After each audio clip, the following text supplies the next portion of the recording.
Parang wala nang isda dito eh. Walang kumakagat ngayon, oh. Easy ka lang, tol. Oo nga naman, Waki. Easy lang. Parang panliligaw lang yan eh. Kapag nasabi mo na yung intention mo, wala ka na magagawa kundi hintayin ang sagot ng babae. Eh, hindi naman pwedeng urong-sulong, kundi magkabalisa. Ngayon, kapag kumagat na, eh, hindi mo na pakakawalan. Oh, Dad, huwag mo na talaga pakawalan. Oo nga, hindi mo nga talaga pakakawalan. Hindi yung isda! May kumapit na! Uy! Lakas ah!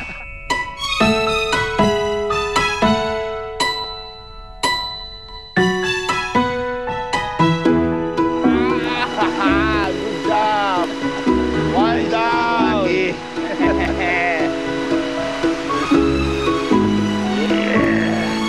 Oh, Waki, oh. Swerte yun. Oh, dito, ano? Oh, meron na rin! Kaya nyo. Oh, na lang. Pang merienda. Yan.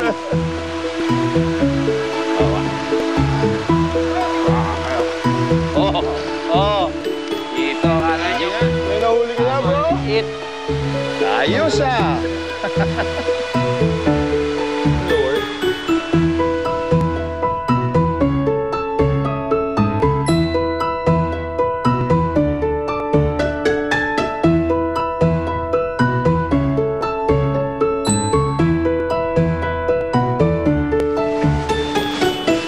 Kaya pa, bro. Kaya pa. Okay lang, Dad. Sorry. Nakakabagal yata ako eh. Okay lang, no? Bro, una ka na. Sunod na kami sa'yo. Sige, pare. See you there, man. Malayo naman talaga yung trek natin, kaya okay lang, Dad. Pwede magpahinga. Ito pala yung pinupunta mo rito. It's beautiful. Yeah. Sisisi tuloy ako. Sana noon pa ako sumama sa'yo nung nagkaroon ka ng interest sa mga ganitong camping.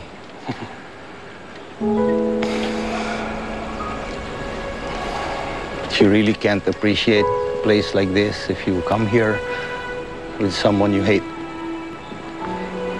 Come on, Dad. I don't hate you. Yes, Joaquin, you hate me. Galit ka sa akin. May dahilan ka naman eh. Erica, Joaquin has something to tell you. Erica, welcome to the family. Alice, what the fuck man natutulog ko sa si Jake dyan kay Erica, no? Tanda mo yung babae na gusto niya before he left for Davao? Di ba Erica din yung name nun? Yun, you should worry about that Erica, not this cheap one. Parang hindi man nagbabago si Erica. Mukha naman siyang totoo sa daddy mo eh.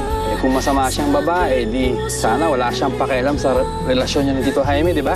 Ikaw nang bahala kay Erica, ha? Don't let her sleep. Go have fun. Balik na tayo sa kanila. I'm sure okay na rin dyan si Daddy. Tara. It's not